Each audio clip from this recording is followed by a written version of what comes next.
All right, so welcome to another T-Rex talk. This one is going to be good. I can already tell because I'm not alone in the room. I have with me two gentlemen from Redbeard Tactical.de, and you guys have secret identities, I believe. But what what name shall you go by for this conversation? Felix. All right, Felix, welcome to the talk, and then Sasha. Sasha. It's great to have you here, and it's great to have you in person. We've already had a whole bunch of really fascinating off-the-record conversations, and I predict that while we're recording, we will cover some off-the-record stuff and have to edit it out. We will see. We will see. But let's begin by talking about some relatively easy stuff, some soft skills, some hard skills. What are some really important things as you've watched the tactical community? The tactical community here in the United States tends to jump from one thing to the other really quickly. So it's all about shooting. Then it's all about CQB. Then it's all about recce rifles, even though there's no definition of what that is. Then suddenly it's all about sustainment. What's the next thing that we're going to jump to and forget everything else that we've ever learned? I don't know. It's unpredictable, but it may be even parachuting or something like that. Yes. But I think all skills are important. All skills are equally important, and there should be an awareness of that. Taking one skill to an absolute will completely destroy your economy of training.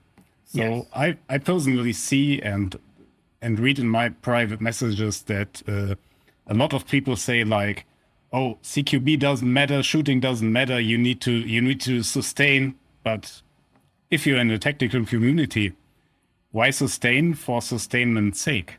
If you want to go to the fight, you need also to win the fight. Don't forget about it. Yeah, so this is a very important topic, how you balance out all these different aspects, all these different skills. It's very easy to focus on the equipment because attaining equipment is easy if you have the funds.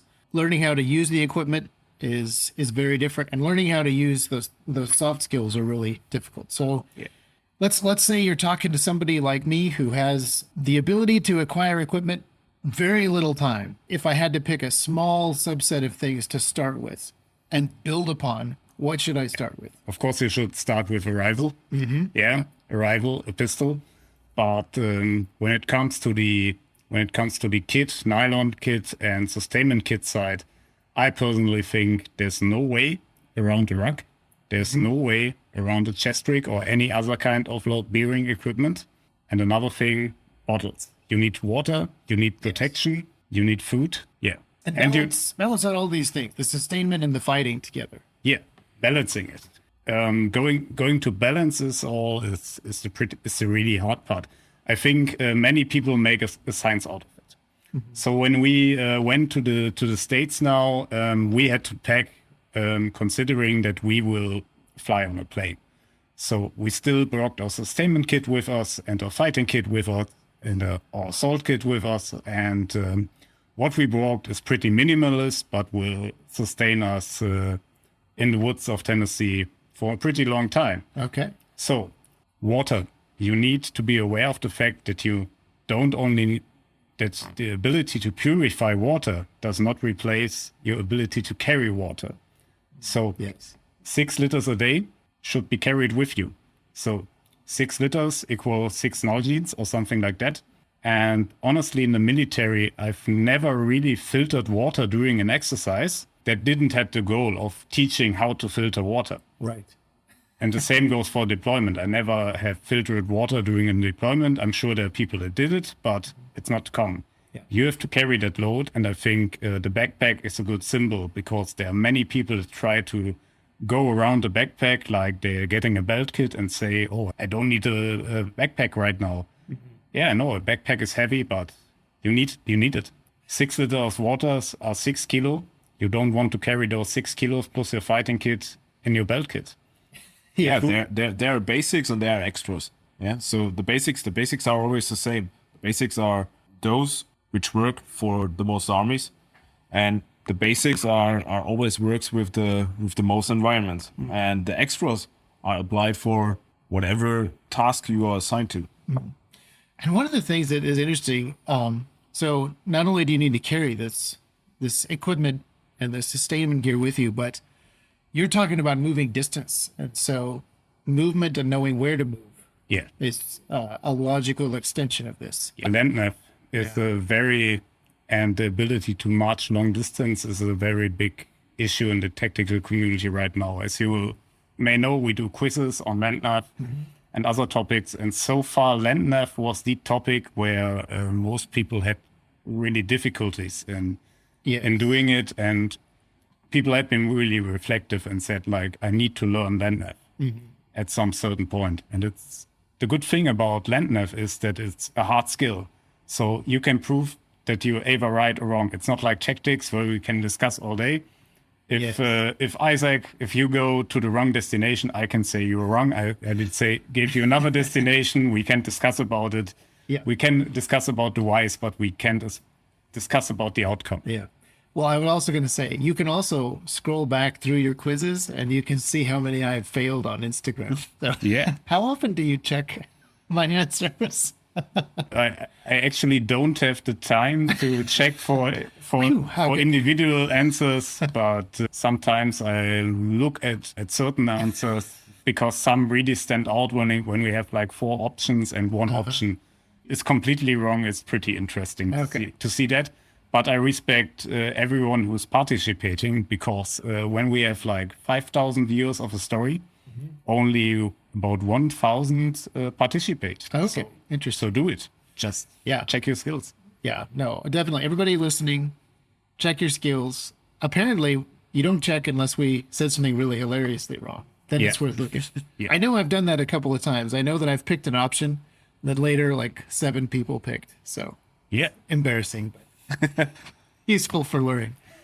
So in the United States, we have Boy Scouts of America, which used to teach orienteering. There still is orienteering as a general hobby, but how does that differ from military land navigation? Is there anything that is really specifically different in a military perspective? No, not really. It's just the outside. Because it's a hard skill. It's like shooting. Yeah. If you're shooting USPSA, IPSC, it's not a big difference from military shooting or not any difference at all. So it's the same with hard skills. So basically, what I think what most people don't like about land nav or why they don't get there is they are afraid of it. They're simply afraid of it because they think it's really hard to learn, but it isn't. It just requires a lot of common sense. Really, it's just about doing it. Yeah. And it's really easy to learn these days because you can have your phone in your pocket. So you can't actually get lost. You just don't cheat by looking at your phone. Yeah, and you can even double check. Yep. It's really great. I do it myself when I repeat some skills or something. I double check on my phone, so I get a double confirmation. I'm there. Okay, I know I'm there, but I can also check on my phone. Is it the same? Is it the same location? It's not bad to use technology for training, and it's also not bad to use technology doing the actual thing. So we have a friend of ours is a Green Beret, and he tried out for Delta, and it was very interesting because this issue of testing comes up when you're trying out for a new requirement or new deployment or new unit. But he was very surprised at what Delta was testing for. Obviously, they are trying to find the cream of the crop, so they weren't trying to find out if he could do land nav. He's already a Green Beret. But there were some very specific things that they were looking for in his testing, and it wasn't what he expected. It was not objectives that were hard to find. It was some of the obstacles in the middle, and they just wanted to see how are they going to react to some of those obstacles. So there's a lot more to it than just point A to point B on a map, but point A to point B on a map is the prerequisite. It's a prerequisite. You need to find your objective on the map. You need to find where you are on the map. And like you stated, connecting those 2 dots, unless you are in the desert, wouldn't work. Yeah, that's the point. Unless you're in a really plain desert, you have obstacles. And I think the most important thing about land nav is terrain association. Really getting that image from the map into your brain and translating it to the landscape around you. I've been thinking about that a lot based on a project that we'll talk about later. So generally, keep balanced about all those things. Don't make sustainment or land nav the new CQB. Don't overfocus this. It's not a science. You can learn it pretty easy. That's the good thing about it. Yes. Yeah. I'm always trying to talk about economy of training and making your training economic. So if you go, for example, a good example are knots. You have some basic knots, 3 basic knots you need in the field, yeah, which is the regular knot, the square knot, and the adjustable tortage. And those 3 knots can do most of the work for you. You can do 5 minutes of practicing those every day. You can do 15 minutes of dry firing every day. So keep all economic. Just go out with a map, or try to associate the terrain with a map of your area when you're simply out there. And not only about that, it's also about your physical. Get fit, train. Like Grand Thumb stated always, if you're not fit, you die. Yeah. And that's also an important thing, because a lot of the time, I think people get scared when it comes to fitness, because of certain individuals that think the only way to remain fit is to doing some really, really heavy CrossFit workout that are really only feasible for genetic exceptions or people that are taking roids. Yes. So people should more go into do a run every second day or every third day. Do your 50 to 100 push-ups every morning. You don't need to do them in succession if you don't manage to, but you're fitter than 95% of society. If you have a daily routine, you won't miss it, because your body is calling for that routine. Yes. And you want to run, you want to lift weights, you want to make push-ups, and so on and so forth. Yeah. Or make it a habit, but don't go into the really fancy stuff. Yeah. Well, you're also one of the genetic exceptions, so has to be stated. No, just do roids. This is something that you've talked about quite a bit on your Instagram channel, and I appreciate, because I know a lot of U.S. veterans that have spent a lot of time on the global war on terror.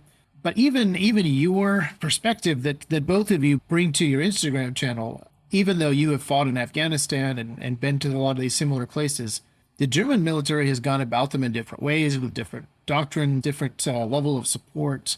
So I think it's just really fascinating to see some of the perspective that you guys bring. But I'm also seeing that entirely as an outsider. What are some of the ways that you would characterize those differences as how Germany would do things in Afghanistan versus, say, the United States? If you want to get very political or very basic. The German armed forces are not used to deploy as an actual fighting force. They are deployed as a peacekeeping force, like in Balkan conflicts, Kosovo, Serbia, and something like that. And this is what Afghanistan changed the Bundeswehr, changed the German army.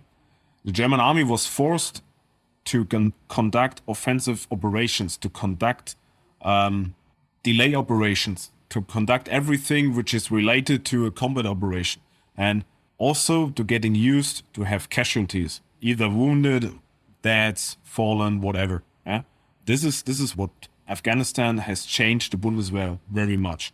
And in a certain perspective, the Bundeswehr is conducting the same failures which they did in Afghanistan in the first one, again in Africa, again and again and again.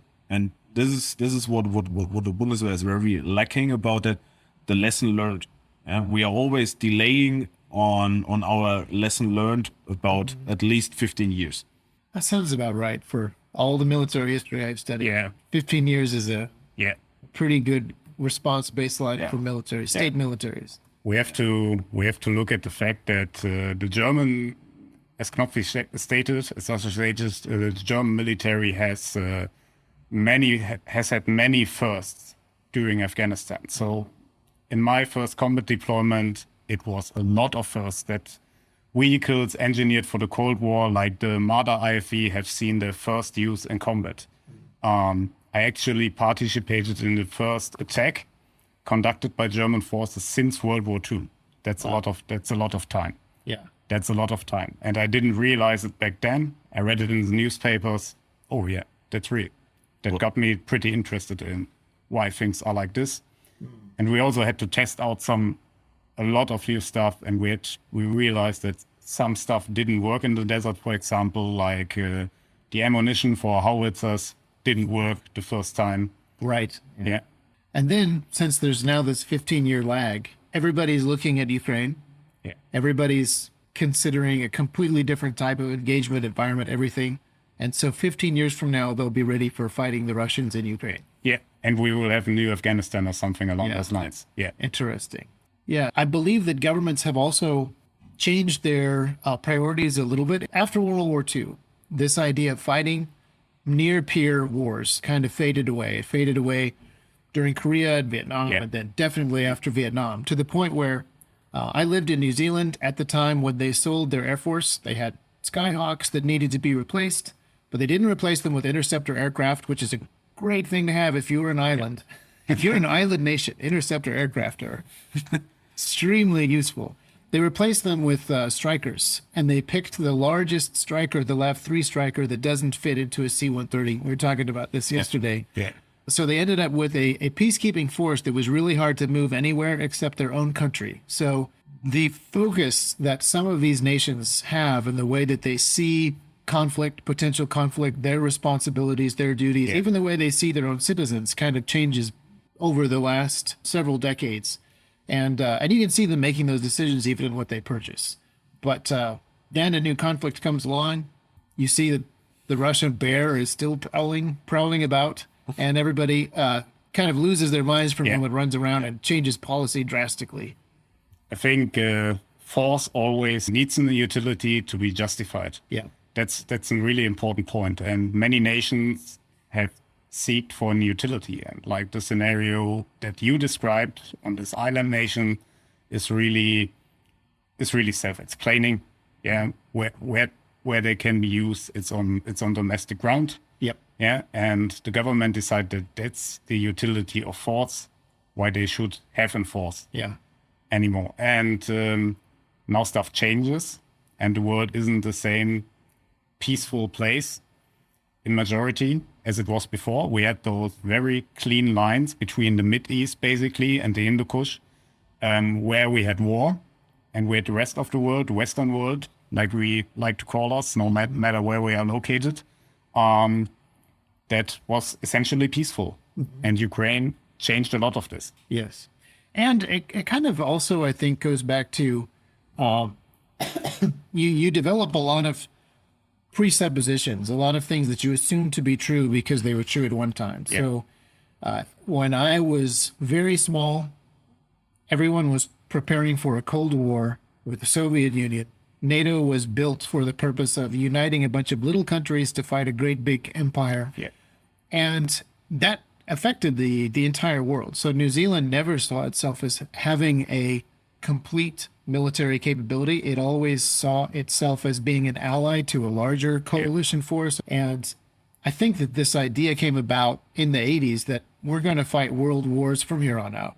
So if you're too small to fight a world war, if you're New Zealand, you can't fight a world war. You can just provide a few battalions to someone else who's fighting a world war. And you don't actually think about the fact that New Zealand is an island nation, very isolated, has a lot of resources, has mountains, has fresh water, has tremendous defensive capability. New Zealand has the ability to defend itself and make it very, very, very expensive to invade. But you fight a couple of world wars, this assumption kind of sets in that this is the way that states need to operate. Yeah, and there's no more threat from the outside. That's the next. Right. Yeah. That's the next conclusion that many governments have made. Yes. So the force needed a new utility. Yep. Yeah. Yeah. So it's interesting the way that this develops. Clausewitz talks about politics and war. Yeah. It's basically often stated wrong that war is a continuation of politics. But what many people skip is that he also stated that politics should always run alongside war. That's the point. Yeah. But of course, at some point, violence and therefore war is always an institutional thing, will be the longer arm of politics. Yeah. And it's also the reason they are there. The force they utilize is the reason why politicians are in power or why governments are in power. Yeah. And then those politicians will make decisions, things like replace our defensive capability with a stronger policing capability. These are political decisions that have war adjacent consequences. Yeah, that's a very big point. And that's also the thing about, are we talking about an army now or are we talking about a big paramilitary policing force? Yeah. That's the big question, because in Germany we had the same thing in the dark chapters of our history. In the United States, obviously, we have founding documents that haven't been changed too much, but we have an entire legal code that very clearly separates law enforcement from military.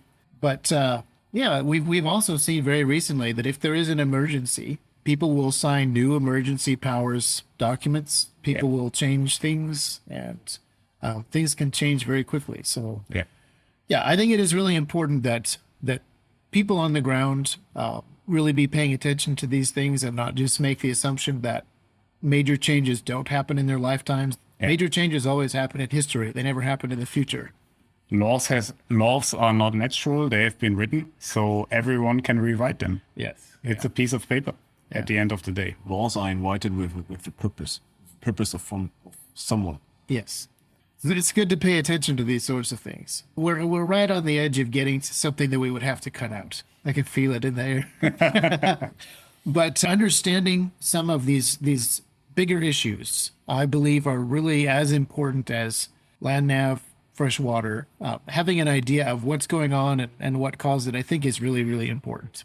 I think that everybody knows that we're at perhaps not a major pivot point, but this is an interesting time to be alive. And multi-aspect changes. First, because of the war in the Ukraine. Yep. Yeah, this is not really affecting in a direct way the US, but it's affecting the allies of the US. Yes. The allies of the US and in the EU or in Europe as a whole, they are protecting the eastern border now. So the US are free to move their forces in a different way. Yeah.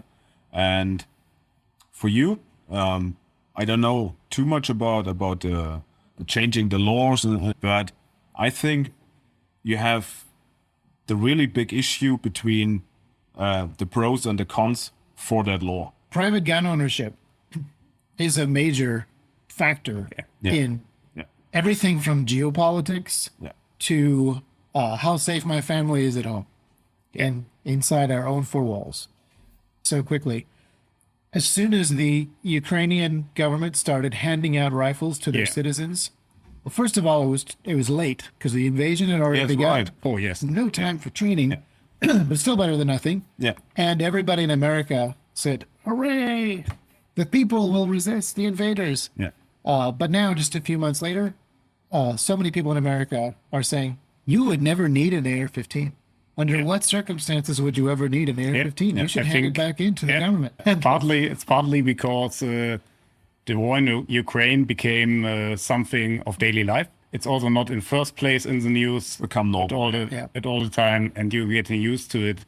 It's a fast news cycle. Once something has been in the news for a month, it's boring. And do you have a prediction for what's going to happen in Ukraine?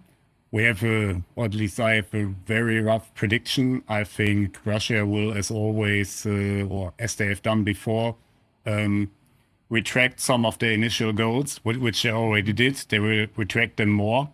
Right now, they have the manpower to gain some more territory, but I think they will not gain more as they already have. So they will retract those goals. And what they fear is an Ukrainian counterattack supported by Western technology. That's the thing. So they will potentially pull back and offer a benevolent compromise. Just like the socialists in this country are doing in our legislature. Yeah. We won't take all your guns. Yeah. What a nice compromise. Just a few. advice. Just a few. Yes.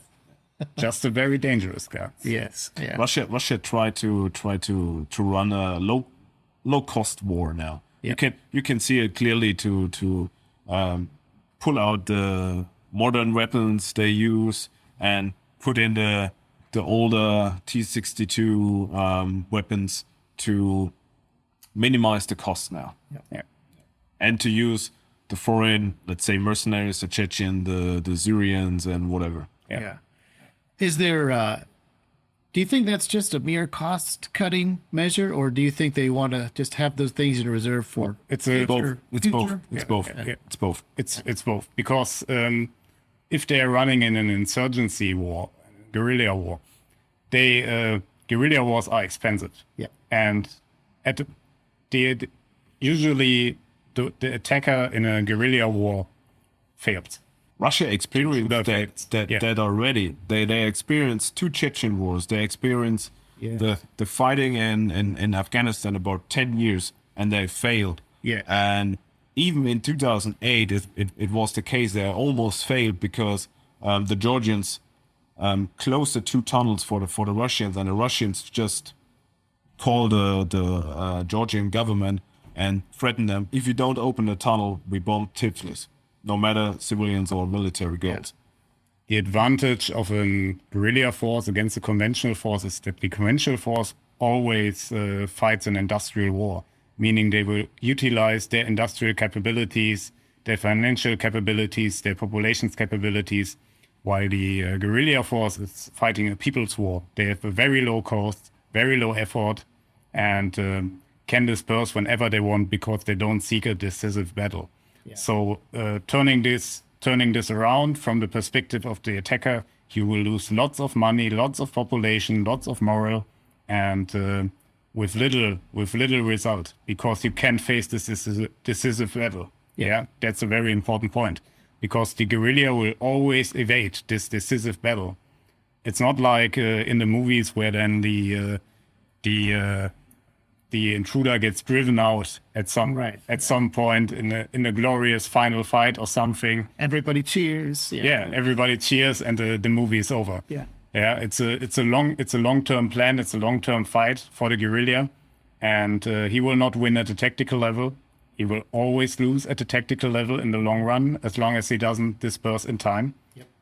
But he will cause casualties, and those casualties can't be justified by the government anymore at some point, or the government of the opponent will collapse. Yeah, yeah, it's a fascinating thing to look at history with the lens of modern conflicts, modern geopolitical situation. To look back at Russia and Afghanistan, I know a lot of people looked at Russia and Afghanistan very differently when America was in Afghanistan. And they're looking at Russian battles in World War II differently now that Russia is in Ukraine again.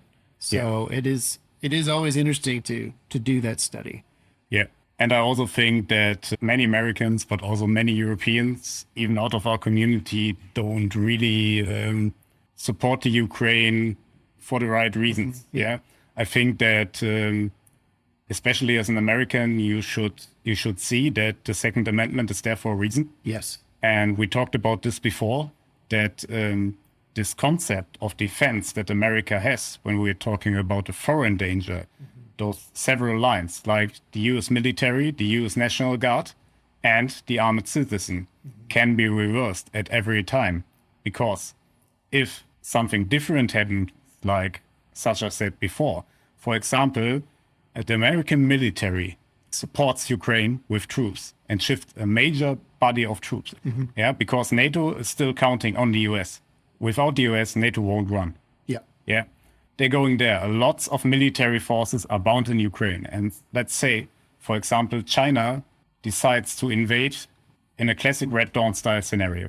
Somehow gapping or skipping US air defense, dropping paratroopers, whatever. You have a lot of airports that can be used, and invading from the inside. And at this point, this defensive system has to be turned around, because the armored citizen will be the one buying time for the National Guard, will be the one buying time for the military. Of course, the armed citizen, it's hard to say, but the armed citizen won't drive out the full invading force in the short run, at least. Yeah, they can do it in a long bloody guerrilla war, but why do so if the military can get the time by the armored citizen and can basically help join forces? Yes. If we are talking about a domestic threat, I personally think the Second Amendment is a pillar of your system.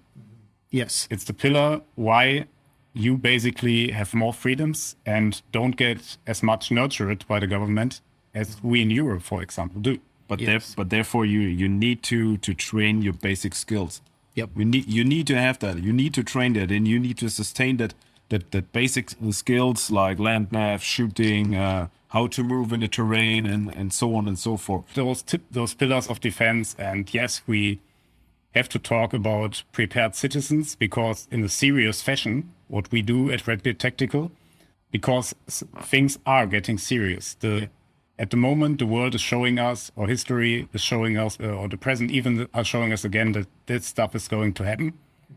And so what to do on a serious level, because a year ago, tactical stuff was a lot of fun and games. It was a lot of CQB, a lot of flat range shooting, and you should still do flat range shooting in CQB, but you need to think at a more realistic and larger scale. Yes. That's the essential thing. It's not about now going into full sustainment kit and doing nothing else than sustainment. You need to learn to act as a full fighting force, because a guerrilla war or militia won't be won by a squad of 12 guys training together as friends. Yeah. As simple as this. And we're seeing that in Ukraine. We're seeing that there are guerrilla forces doing valuable delaying tactics, delaying work, and then we're seeing people who were less organized becoming more organized, and then we're seeing the more organized actual Ukrainian military. The more capable each of those units are, the better they can work together, and that cumulative effect is huge. It is, and that's a very important topic. People need to go into reading about military history and military command, military leadership.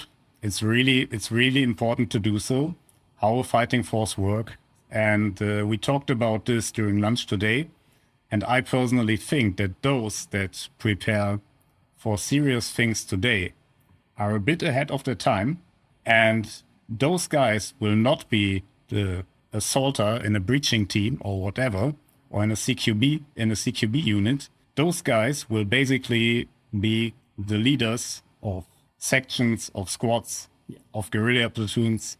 And that's an important factor. You will train your neighbors. You will train people that are coming to you because you are that guy that got into stuff like this. Yeah. And of course, you will forge their individual skills like shooting, but you also will organize them as a unit. Yeah. And that's a really important factor that got skipped in a long way in the tactical community. Yeah, not only do I feel kind of humbled when I fail your Instagram quizzes, but as you were talking about different historical battles, lessons learned from historical campaigns, I was again feeling like I had read about this. I didn't actually try to extract a lesson from it, but I have read about this battle, and you have takeaways, lessons that must be learned from these different things. And I know that this is true of Americans in general, not just civilians, but also a number of folks who have actually seen combat. We think of war differently because it hasn't happened at home. Yeah. We've never seen anything like what's currently happening in Ukraine on American soil for 150 years. Yes. A defensive war on your own soil with collateral damage, the advantage of knowing your own terrain, but the disadvantage of having to defend it and being in the defense. Yes. Yeah. And also to realize there will be casualties. Yes. Casualties on your side, casualties on the other side.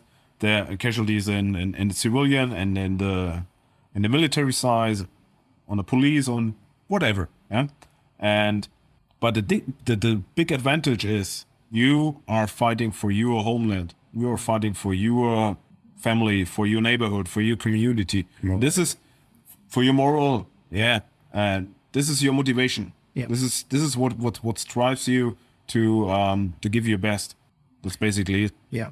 Now, I would like to recommend that everybody who's listening to the podcast, the best way to follow you, in my opinion, is the Instagram stories. You have the best Instagram stories. Oh, thanks. Of anyone on Instagram. And I know that doesn't sound like very high praise, because Instagram stories are always useless. But you have useful Instagram stories. We have useful, useless in the sea. Yeah.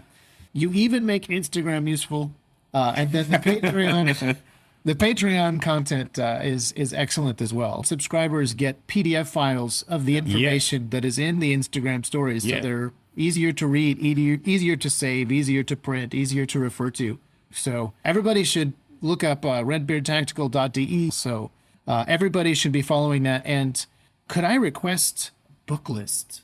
Some of the books that you were talking about, some of the books that you recommend that listeners learn more about leadership, military structure. We already have one in our story highlights. Okay. Actually, I'm currently extending it. Excellent. Okay. Yeah. Are these books all in English, primarily in English? All in English. Okay. All in English. I really appreciate the time that you guys have taken in coming out here, some of the secret projects that we're working on, some of the political conversations that can't even go onto the podcast, let alone YouTube videos. And I do really appreciate the work that you guys are doing. So for everyone who's listening, make sure that you go check out redbeardtactical.de.